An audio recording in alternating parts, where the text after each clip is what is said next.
বাঘ জলে আলোর তালে হাসির ঠারে ঠারে হা। নিজের ছেলে মেয়েদের সংস্কৃতি পরায়ণ করে তুলছেন মাতৃভাষা মিশন কুমারঘাট শাখার পক্ষ থেকে সবাই।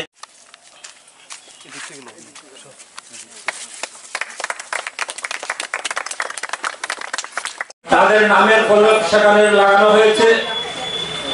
তো মাতৃভাষা যে আন্দোলন যেটা চলছে তার সেটাকে আরো এগিয়ে নিয়ে যাওয়ার জন্য এবং মাতৃভাষাকে যার যে ভাষা মাতৃভাষা যেটা সেই ভাষাকে ফুলে ফলে সজ্জীবিত করার জন্য মাতৃভাষা মিশনের যে প্রচেষ্টা সেই প্রচেষ্টাকে আমি আবারও ধন্যবাদ জ্ঞাপন করছি।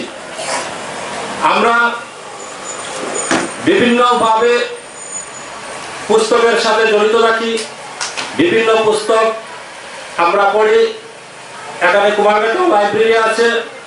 তো আজকালকার দিনে যেটা প্রায় দেখা যায় সেই ব্যাপারে আমাদের যারা নতুন প্রজন্ম তারা সেই বিষয়ে অত বেশি আগ্রহী হয় না। বেশিরভাগ ক্ষেত্রেই আমরা দেখেছি মোবাইলের উপর একটা যুগ চলে গিয়েছে। তো আমি আশা রাখবো মাতৃভাষা মিশনের মাধ্যমে আমরা যদি আবার আমাদের যে পুরনো যারা পুস্তিকাগুলো আছে, আমাদের যারা মনীষী আছেন তাদের যে উপন্যাস, সেই উপন্যাসগুলি যাতে আমরা আমাদের ছেলে মেয়েকে সাথে তাদেরকে পড়াশোনার জন্য দিতে পারি, তাহলে তাদের জ্ঞান বিকশিত হবে। আমরা যখন কলেজে পড়তাম